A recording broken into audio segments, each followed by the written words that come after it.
एगो लड़का केगो लड़की से बियाह भेल बा। ठीक लड़किया तो खूब सुंदर बिया, रौरे लेखा इनरो लेखा,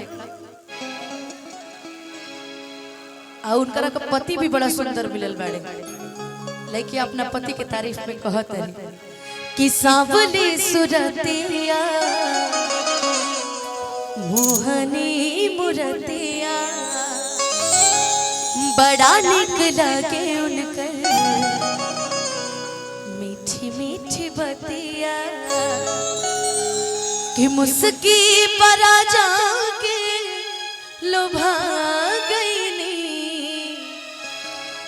जैसन सोचल रही हम वैसन सखी रे वर पा गईनी।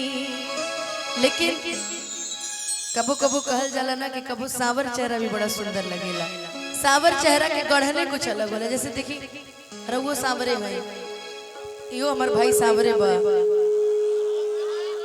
तू ना तू गेहूं कलर बड़ा एकरा के गोर ना कहल जाई।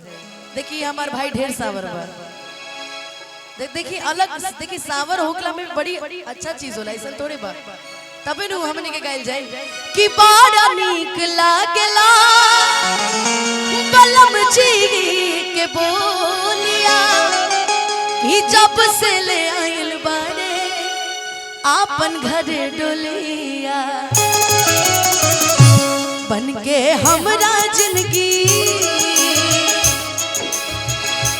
बन के हमरा जिंदगी में आ गेल गंजोर बाड़े सावर न गोर बाड़े हो कि जैसन सोचले रहनी वैसन पियवा मोर बाड़े सावर न गोर बाड़े हो कि थोड़े छरहर पाता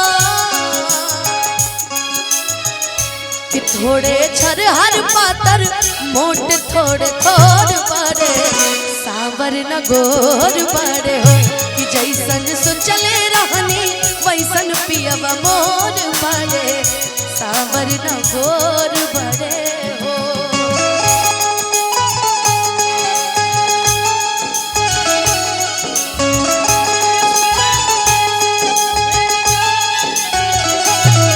मेरे पास तेरा दिल है मेरे प्यार की निशानी, मेरे पास मेरा दिल है मेरे प्यार की निशानी, मेरी जान जिंदगानी मुझे इश्क है तुझसे, मेरी जान जिंदगानी मेरे पास तेरा दिल है मेरे प्यार की निशानी, मेरे पास मेरा दिल है मेरे प्यार की निशानी।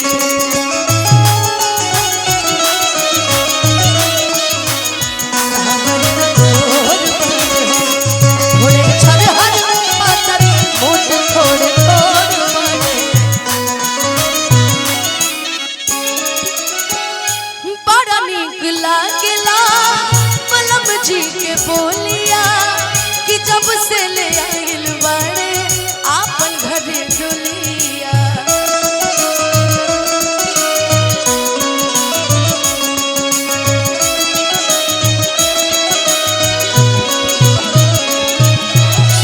बड़ा नीक लागेला पलम जी के बोलिया कि जब से ले आइल बाड़े आपन घर डोलिया बन के हमरा जिंदगी कि बन के हमरा जिंदगी में आ गेल अंजोर बाड़े सावर न गोर बाड़े हो कि जैसन सोचले रहनी वैसन पियवा मोर बाड़े सावर न गोर बाड़े हो।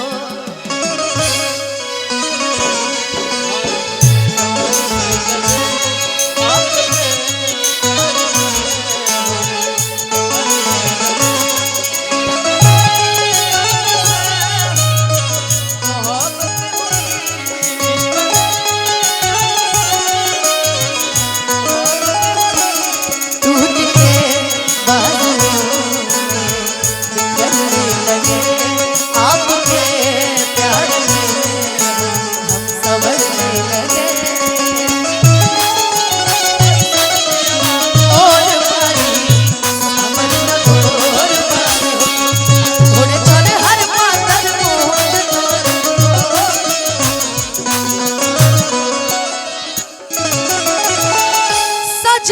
से जरिया पा जब गोरी बैठेली कि रही रही देहिया आपन दे बैठेली।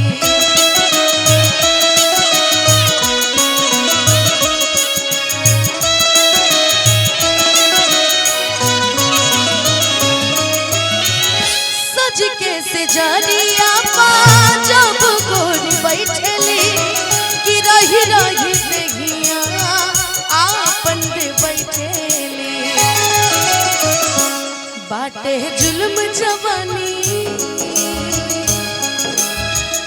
कि बाटे जुल्म जवानी चंदा के चकोर बड़ी सावर न गोर बड़ी हो कि जैसन सुचले रहनी वैसन पियब मोर बड़े सावर न गोर बड़े हो।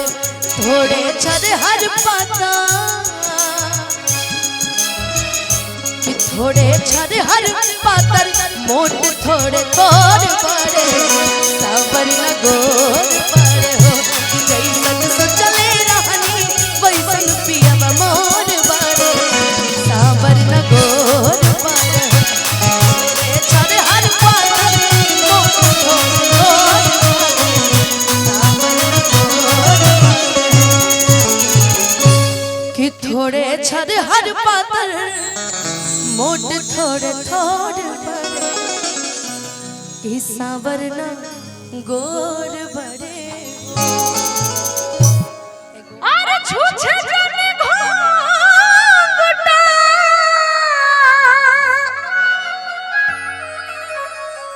अरे उठाए गुलाम जी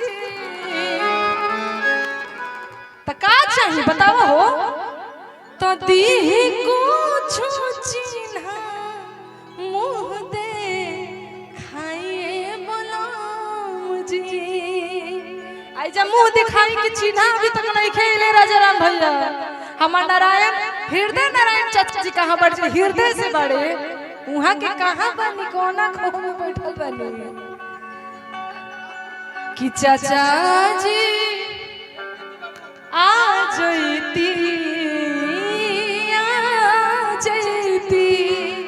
कहत रे देखा अरे छूछे जाने घोंघटा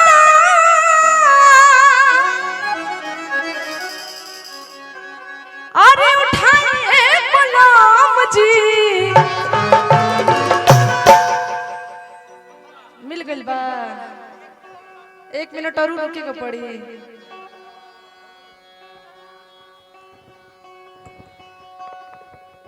हेलो हम सभी के सुप्रसिद्ध